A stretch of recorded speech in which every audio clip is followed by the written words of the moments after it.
What up, y'all? It's Falcons Daily. I am CG Craig Green, your host. It's a Wednesday, hump day for some of y'all out there in the workforce. So, again, hope your Tuesday was good, and I hope your Wednesday is going to be even better.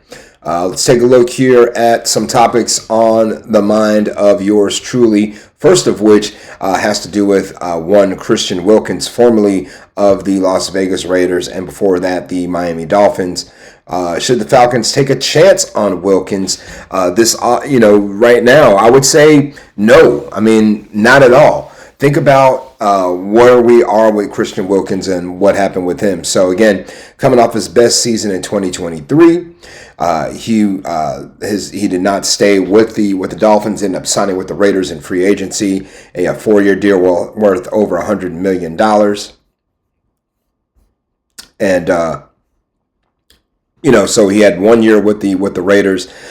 In that 1 year, he only played 5 games. He suffered a broken bone in his foot, a Jones fracture, which is the bone on the outside of the foot. So he only played 5 games for the Raiders last season. Is in the middle of rehabbing right now, and got released in the middle of his rehab as a vested veteran. Apparently there was an incident in the locker room with one of his teammates where Wilkins reportedly kissed the teammate on the top of the forehead, like you'd probably do one of your children. And that teammate took offense to it. And not only, it wasn't just that one incident, it was other things that led up to it too. The Raiders also said that they didn't feel like Wilkins was doing everything he needed to do in his rehab and recovery from that Jones fracture. So again, for the Raiders, they decided to cut their losses and walk away. Should the Falcons take a chance on Wilkins once he's healthy and he's over that foot injury? No, not right now. Right now, he needs to prove that he can not be a toxic person in the locker room, a cancer, whatever you may call it, some of those buzzwords that we like to use. But right now, maturity seems like an issue for Christian Wilkins. So, and the Falcons have aspirations to do big, better things than they did in 2024, 23, 22, 21. So Christian Wilkins is a talented player. I mean, my man came off of 9 sacks in 2023, and that's how he got that big contract. And again, that's 9 sacks playing from the defensive tackle spot, not off the edge or a linebacker. We're talking about somebody with his hand in the dirt on every play, and he's beating his man, and he's getting to the quarterback. So, but the problem with him, again, maturity. That seems to be the issue with him in Vegas. So the Raiders walked away from him, and I think the Falcons should leave him alone as well.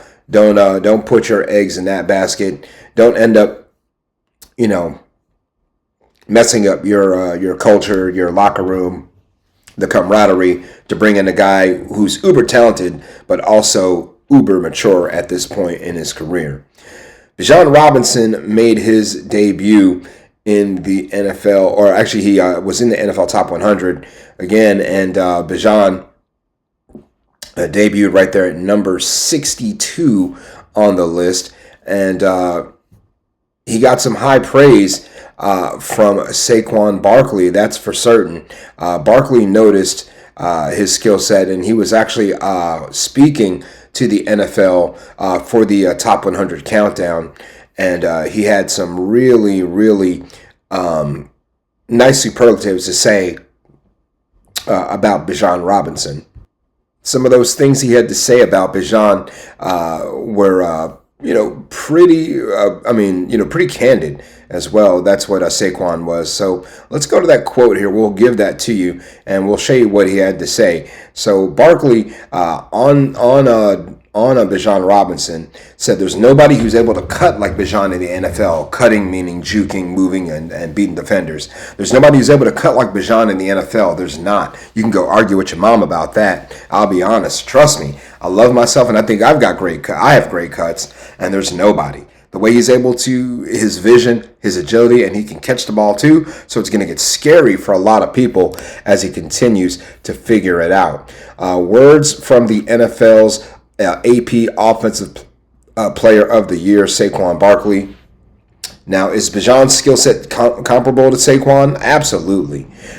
They both can do a lot of the same things in terms of catching the ball out of the backfield, using a power running game, being elusive, has the home run capability. I mean, we didn't see it from Bijan last year or just yet in terms of taking long runs to the house, but they're coming, and that's something that he wants to work on. He even said it himself in this offseason that being a someone who can score from 60 yards out, 50, 60, 70 yards out.